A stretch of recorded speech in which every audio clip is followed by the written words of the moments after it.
Assalamualaikum warahmatullahi wabarakatuh. Nama saya Suhadi dari Semarang.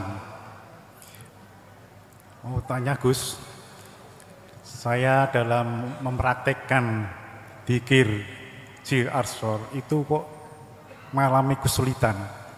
Bisa dikatakan belum jelas. Kemarin Gus telah memberikan dawuh kepada saya, dzikirlah keluar napas, tarik napas dengan hu, keluar Allah.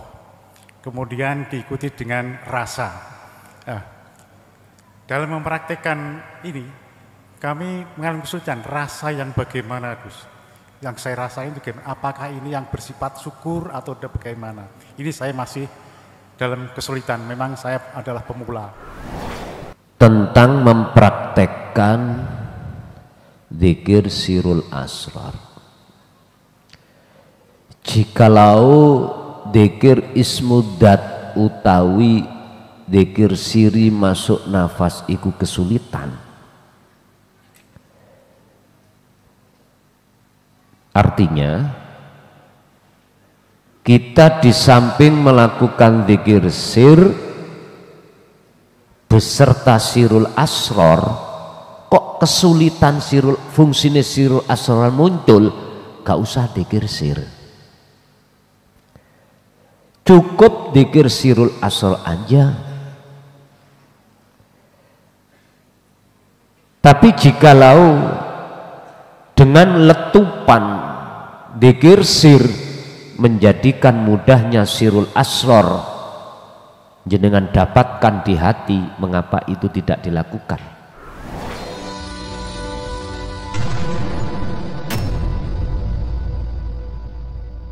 Isma Rabbika, jelas iki Allah katakan, Muhammad sebutan nama Tuhanmu bukrata wa asila, baik siang maupun malam. Tapi jikalau jenengan ini tanpa dzikir sir kok memfungsikan sirul asrar itu bisa, tidak apa-apa tanpa adanya dzikir sir. Saya masih sulit. Rasa yang bagaimana yang harus kami rasakan? Gini Pak, dikatakan dzikir sir itu sampai pada natijah, puncaknya adalah rasa yang ada di dalam hati panjenengan itu rasa aku Allah. Niki natijahnya. Natijahnya pungkasane. Niki sing tak maksud makrifate. La yarawna li anfusihim syai'an bal yusahiduna annal fa'ila huwallahu ta'ala. Tidak ada rasa diri hamba yang merasakan, tapi yang muncul nyata rasa diri aku Allah yang merasakan.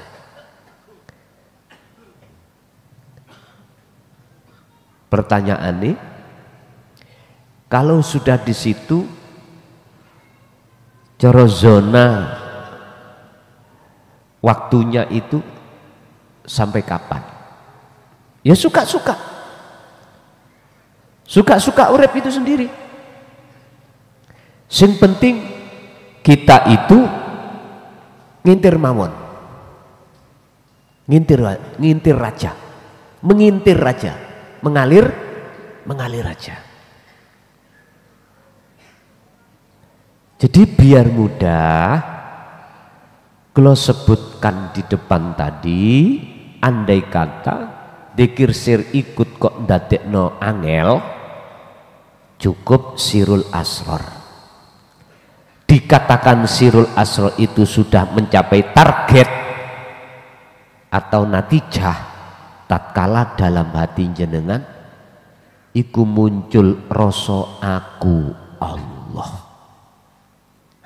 Ini berarti natijah. Bisanya untuk ke situ prosesnya kan ilangono dulu rasa diri hamba yang berzikir. Ini belajarnya di situ.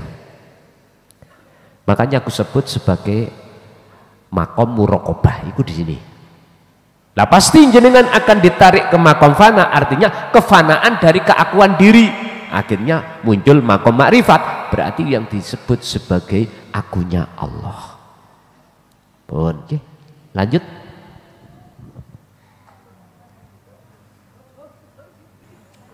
Assalamualaikum warahmatullahi wabarakatuh. Sebelumnya saya mohon maaf, mungkin pertanyaan saya ini sangat mendasar. Gus Mukhlason pernah berucap bahwa ajaran tauhid ini dibungkam sejak Khalifah Ali bin Abi Thalib. Kenapa ajaran tauhid ini kok tidak langsung tauhid gitu, Gus? Kok pakai syariat? Yang kedua, Gus Mukhlason juga pernah bilang bahwa selain agama Islam juga bisa bertemu dengan Allah. Pertanyaan saya tentang inna dina indallahil Islam itu penjabarnya gimana? Itu saja yang saya tanyakan. Saya ucapkan Assalamualaikum warahmatullahi wabarakatuh. Waalaikumsalam warahmatullahi wabarakatuh. Ketahuilah bahwasanya saya hormati segala aspirasi atau pandangan orang lain sekalipun tidak sama dengan pandangan kami. Saya tidak bermaksud untuk menyalahkan pandangan orang lain. Pun. Pertama, mengapa ajaran tauhid pada saat digelar mulai dari Khalifah Sayyidina Ali kok gak langsung tauhid aja, kok yo ono syariate. Bapak Ibu, sebetulnya itu angan-angan kita saja. Sebetulnya gitu. Kok gak langsung tauhid?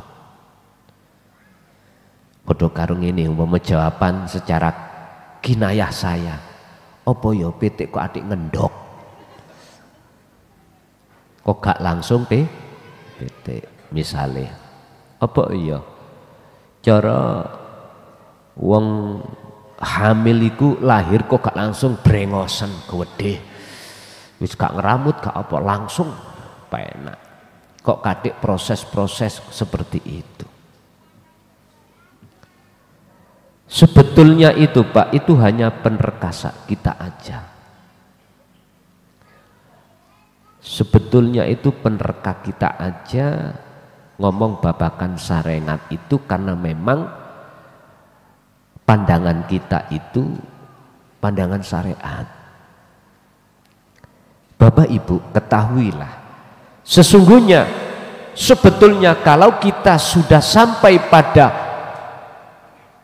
natijah titik akhir, maka sebetulnya syariat itu ya tauhid itu. Sebetulnya syariat itu ya hakikat itu ya syariat itu. Sebetulnya ndak ya PT itu. Sebetulnya gitu. Kali ini sudah sampai puncak loh ya. Kalau kita sudah sampai puncak, kita mengatakan syariat kan karena kulit, kita mengatakan hakikat karena rohaniyah isi. Terus bagaimana caranya antara kulit dengan isi itu la farqa bainahuma? Enggak ada bedanya. Ya kita harus menjatuhkan diri di dalam zona ahadiyah Allah. Baru mengmantuk-mantuk. Oh iya. Iblis iku ya dapuke teko Gusti Allah kok nyesatno. Agawe maksiat tok. Beda nek malaikat. Dapuke perane dikongkon taat. Lah ngoten nggih. Bagaimana kita akan bisa sampai kepada Tuhan tatkala kita masih memandang iblis dan malaikat? Enggak bisa. Justru kita terbegal, terhalang oleh dua makhluk itu. Ingat dalam makalah yang lain, Ibnu Athaillah katakan ada makhluk namanya maksiat, ada yang taat. Ini disebut waktu, zaman. Ada 4 waktu, zaman. Ini sebagai makhluk yang Allah uji terhadap kita. Pertama adalah taat, kedua maksiat, 3 bala, keempat nikmat. Bagaimana mungkin kita bisa sampai ke Allah wujud sing nguasai 4 waktu iki sementara kita itu terhalang oleh 4? Bagaimana kita bisa beriman dengan benar asyhadu an la ilaha illallah lawang kita masih terhalang oleh makhluk-makhluk ini? Iman kita sapa sing nakoni ning kuburan malaikat mungkar nakir? Berhubung kita tidak bisa memandang, bersaksi di dalam 2 malaikat itu adalah Allah, kebegalah kita kedua malaikat, akhirnya kita tidak bisa mengucapkan Allahu Rabbi. Kita hanya mengucapkan apa? Ya makhluk, Tuhanku iku makhluk, karena kita beriman pada makhluk. Berarti rukun iman itu salah nggih? Boten salah. Cuman kita yang belum mampu untuk memandang Allah di dalam setiap 6 makhluk ini tadi. Amantu billah wa malaikatihi wa kutubihi wa rusul dan seterusnya. Akhirnya terhalang kita dengan makhluk ini. Iman kita jatuhnya terhadap Allah itu hanyalah bil lisani faqat wa bil qalbi faqat. Tapi hati kita masih banyak iman pada makhluk-makhluk ini. Itu namanya bukan ihsan, hanya iman doang, diucapkan saja tapi prakteknya dalam hati no. Sadarkah kita? Nggak akan sadar kalau kita belum mendalami tentang bahrut tauhid dan tenggelam di dalamnya. Bagaimana mungkin kita akan bisa mendapatkan mutiara di dasar laut sementara kita nggak mau berenang masuk di dalam laut? Boten saged. Apapun alasannya, panjenengan harus tenggelam masuk di dalam dasar laut untuk mengambil mutiara itu. Dan mutiara inilah Pak yang ku maksud dan ku sebut sebagai makom makrifat datang Allah Subhanahu wa ta'ala. Urusan sampean iki mau diwastani wong gendeng utawa ora wis prei. Lah Anda bisa tenggelam di dasar laut ini harus membawa alat untuk pernafasan. Itu namanya apa? Tabung oksigen. Anda tidak akan pernah bisa mengambil yang namanya mutiara ini karena terlalu dalam Pak. Jerone laut ikut terlalu dalam, nggak akan mampu. Ini gak percaya, tahanan napasmu, gak usah nyengklung nang laut. Berapa kuatnya, berapa menit? 5 menit mampu? Nek jarene cilik aku biyen dadi bebek. Sebab bebek itu kalau tenggelam ambaan teko sil, jarene ngunu. Mbuh bener enggak ya, aku ya ora ngerti. Pak, yang ku maksud alat atau oksigen itu adalah ilmu amal istiqomah. Nggak mampu kita akan bisa masuk di situ. Dengan begitu meraihnya pun loh ya, walaupun kita bawa alat, meraihnya itu tidak semudah kita bayangkan. Sebab di dalam itu arus deras Pak. Masya Allah, koyo air tenang di atas, tapi di dalam itu deras sekali. Karena apa? Itulah goyangan gratifikasi bumi. Sampeyan buktekno lah, sampeyan uncalno pancing dikei timbel. Ning ngarep sampeyan kok kadang tutuk kono. Lah ngoten nggih. Iku menunjukkan di dalam ada arus. Sampeyan tanya ahli laut. Sampeyan tanya ahli laut, bener di dalam itu ada arus. Bapak Ibu hadirin rahimakumullah. Kembali kepada mengapa tidak langsung tauhid. Sebetulnya tauhid. Oleh karena itu kita menganggap syariat, ya boleh syariat. Tadi kulit. Makanya kalau boleh saya katakan, walaupun di depan saya itu wujud dohiri telur, tapi aslinya iki ayam. Untuk membuktikan iki aslinya ayam ada proses. Dingkremi dulu sama mboi. Utawa apa bahasanya dingkremi, Pak? Dirami dulu oleh mboi. Kalau zaman sekarang bisa di dalam kotak ada suhu yang maksimal. Loh, kok muncul ayam? Berarti boleh dong saya katakan waktu menjadi telur itu saya bilang ini ayam. Boleh. Bagi siapa? Bagi yang sudah ada di situ. Tapi bagi kita yang belum ada di situ nggak boleh. Karena pandangan kita dikatakan tidak boleh melihat dohire. Endok kayak bukti ini telur. Gak boleh saya mengatakan makhluk iki Allah wujudnya. Gak boleh. Gak boleh. Karena kita belum sampai pada ahad. Kalau sudah sampai ke ahad, ya saya enak ilmu. Nah dirimu sudah tiada. Nama-nama makhluk sudah tiada. Saya dipahami? Sebetulnya itu sudah bertauhid, Pak ya.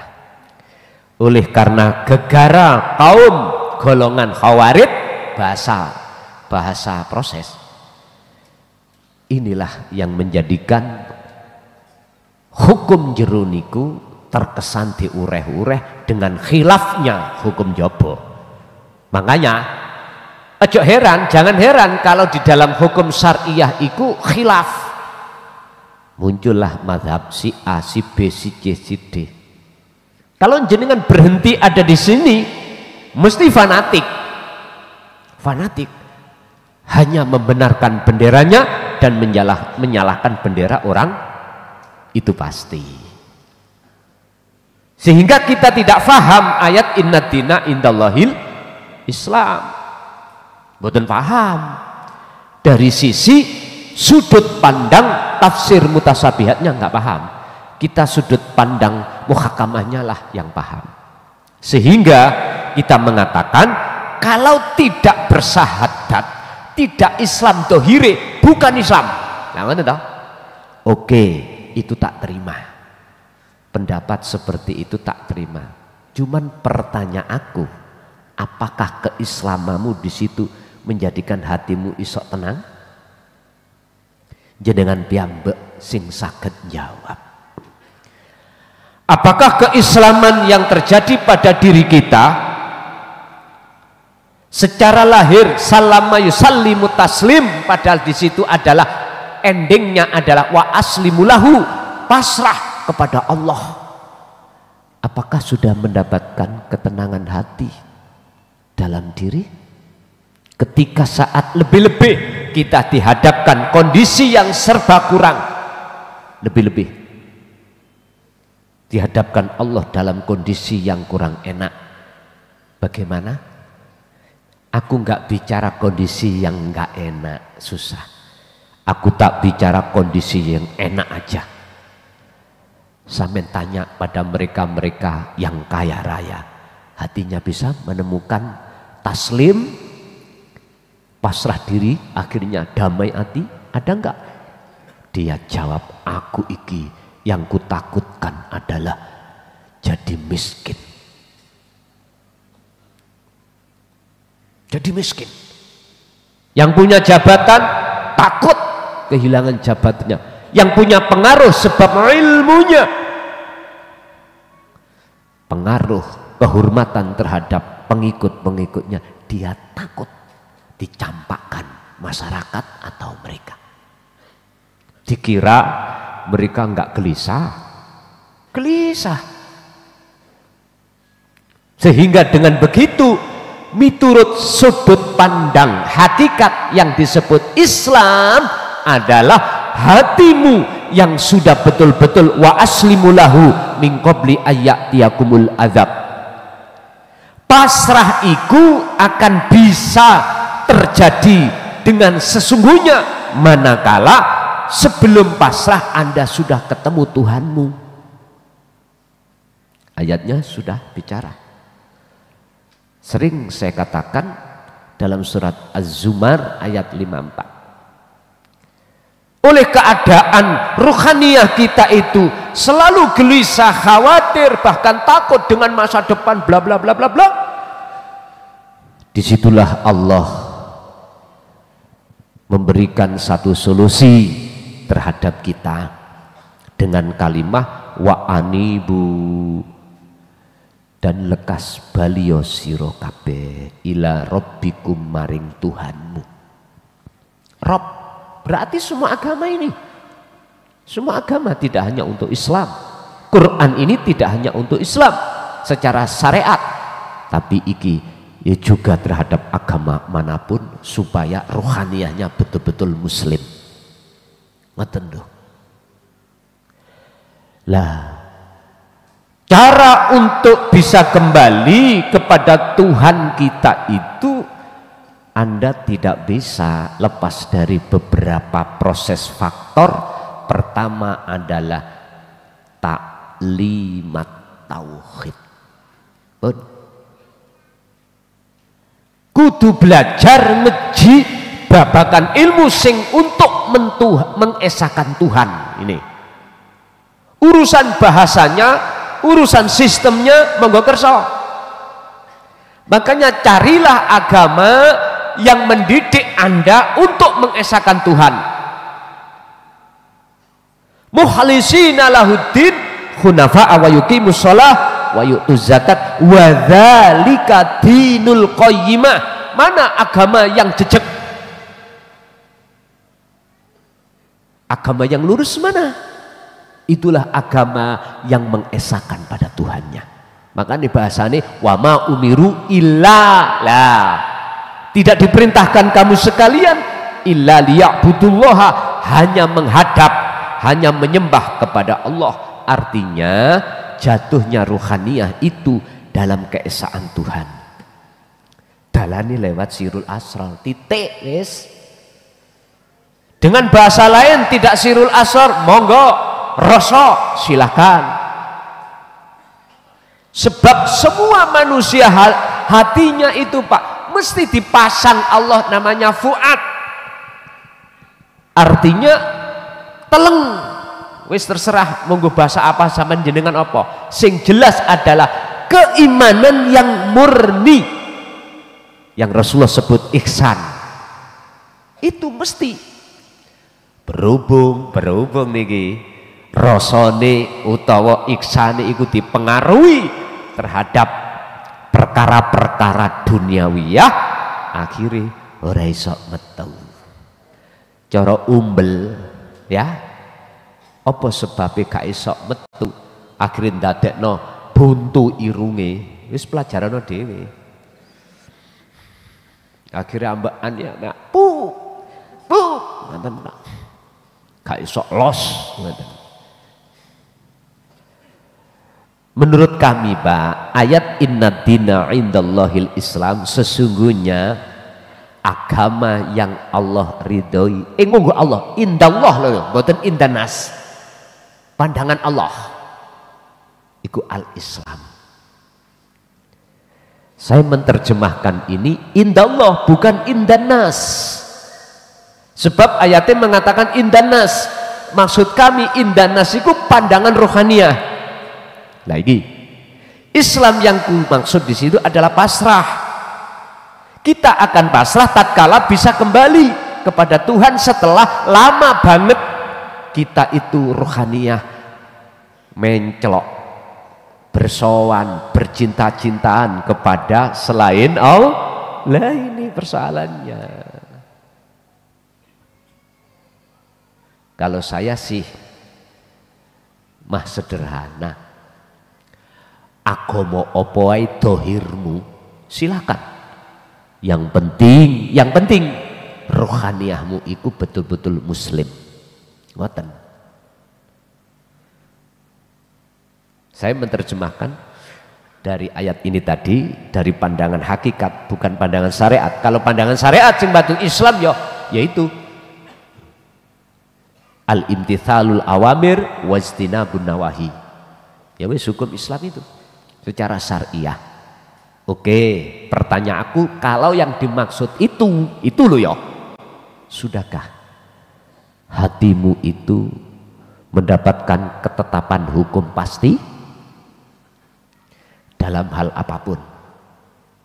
Sudahkah dengan adanya hukum yang kita jalankan di dalam Islam lahir saja ini menjadikan hatimu tidak hasud, tidak riak, membenci orang dan lain sebagainya?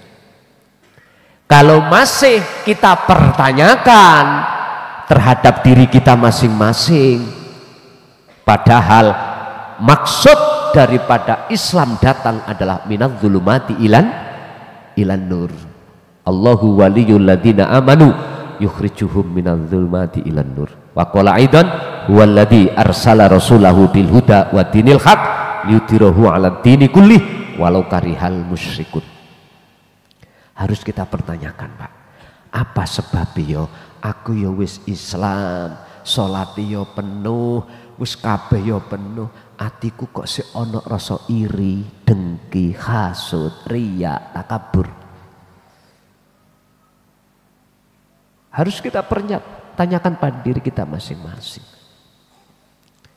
Menurut kami, saya kurang etis mengevaluasi orang lain sementara hati saya itu masih berkecamuk dengan hal-hal yang Allah larang, sifat itu. Saya sibuk mengoreksi orang lain sementara apa yang ada di dalam dada saya itu masih berlakunya sifat-sifat yang dicela. Malulah kita sebetulnya, Pak, kalau seperti itu. Baik Bapak Ibu, untuk selanjutnya, oh ya, agama Islam sudah selesai. Jadi tergantung kita memandang dari sudut mana tentang masalah ayat inna dina indallahil Islam. Jujur kami memandang dari sisi Allah, sebab ayatnya indallah, inna dina indallahil Islam. Islam berarti pasrah. Kita tidak akan bisa pasrah kalau tidak ketemu dulu. Aturannya begitu. Sama halnya secara logika ini, Pak.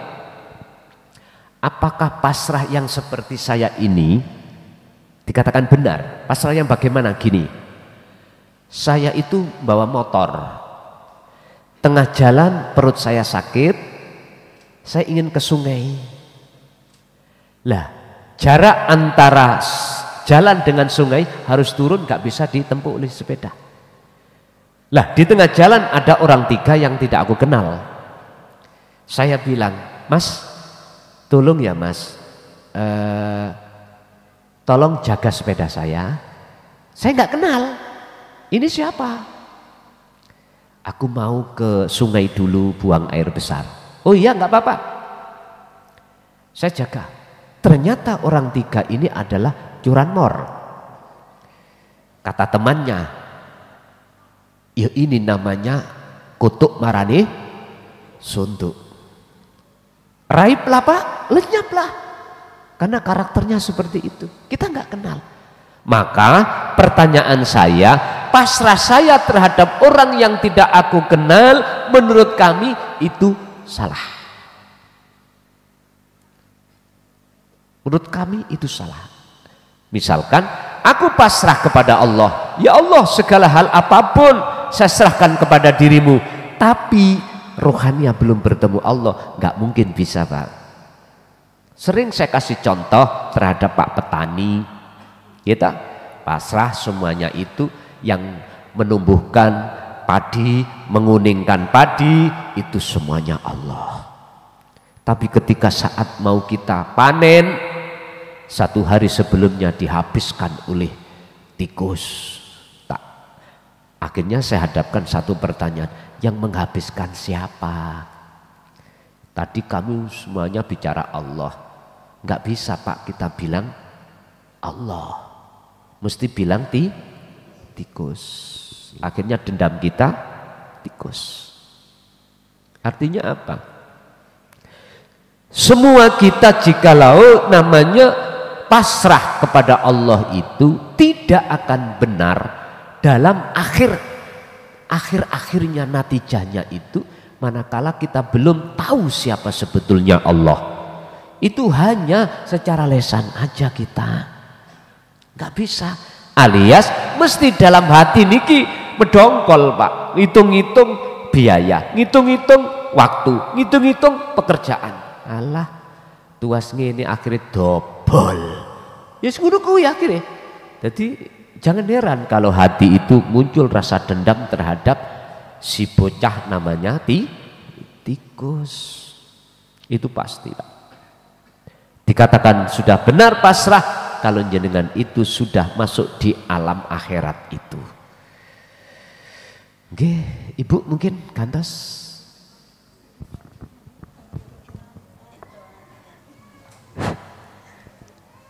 Assalamualaikum warahmatullahi wabarakatuh. Dalam saking Mojokerto Gus, ngapunten niki tasih enggal satosi tanggap. Zikir jamiul badan nika saged dipun wastani dikil asror napa? Terus kalian kados teng syariat niku kan banyak beristighfar kalau bisa menghilangkan dosa-dosa kita yang kita lakukan baik sengaja atau tidak sengaja. Apa-apa kalau dilafatkan di sirul asrar itu apa masih perlu kalau sudah berzikir sirul asrar? Terus yang ketiga ada kisah. Sisi yang kedua mang napa? Yang kedua,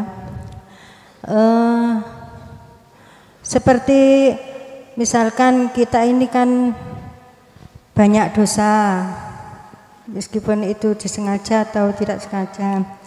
Kalau disyariatkan bisa dipakai baca zikir istighfar yang banyak.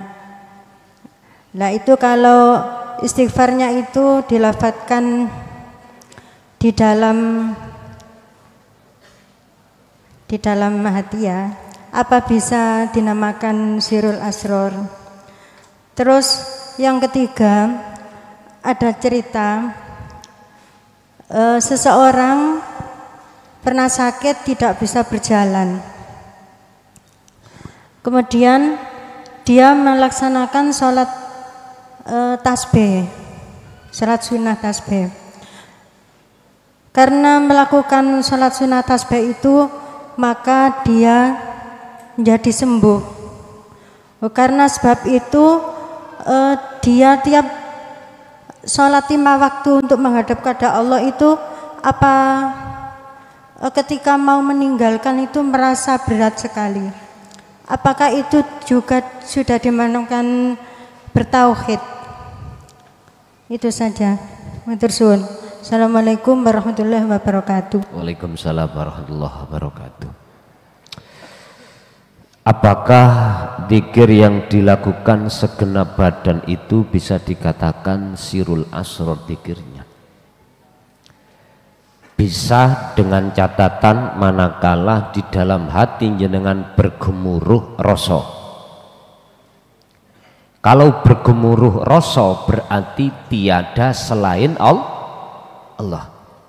Makanya jangan heran jikalau jenengan mengke dihadapkan Allah dalam satu kejadian bahwasanya seluruh makhluk ning dunya iki ngucap aku Allah, atau hanya ngucap Allah, Allah.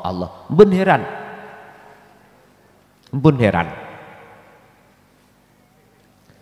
Dan itu tidak dikatakan sebagai dzikir sirul asrar manakala dalam hati belum bergemuruh akunya Allah. Udah, titik. Nomor kedua, orang yang banyak dosa, apakah ketika saat beristighfar itu sudah melakukan dzikir sirul asrar? Ini sama dengan pertanyaan yang di depan tadi, bapak-bapak tadi. Dikatakan sudah apabila kembali lagi kepada hati dipertanyakan, sudahkah rasa sing muncul iku sedayane iku Allah, semuanya itu Allah? Kalau belum, maka tidak. Yang nomor 3, orang yang lagi sakit kemudian dia menjalankan sholat tasbih dan sembuhlah penyakit itu, apakah mereka sudah dikatakan bertauhid? Saya katakan belum, manakala masih melihat sebab sholat tasbih iku ndadekno warase menjadikan sembuhnya penyakit. Sudah apabila hatinya memandang di dalam makhluk yaitu hanya hidup itu, maka betul itu sudah bertauhid. Ibu, ada lagi? Udah cukup, Ibu? Bon, ngoten mawon kula benjing nggih bakda subuh nggih blakrak nggih ta. Besok ada 3 jadwal mulai pagi sampai malam, Blitar, Tulungagung, Malang. Jadi wis gak mangan omah lah. Jadi ngaten pun monggo kita tutup dengan suratul Fatihah.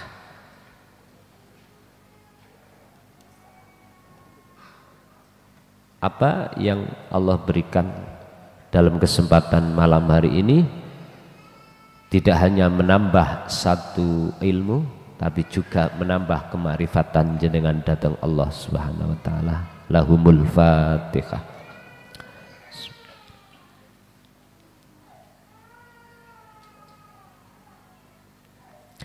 Akhirul kalam. Assalamualaikum warahmatullahi wabarakatuh.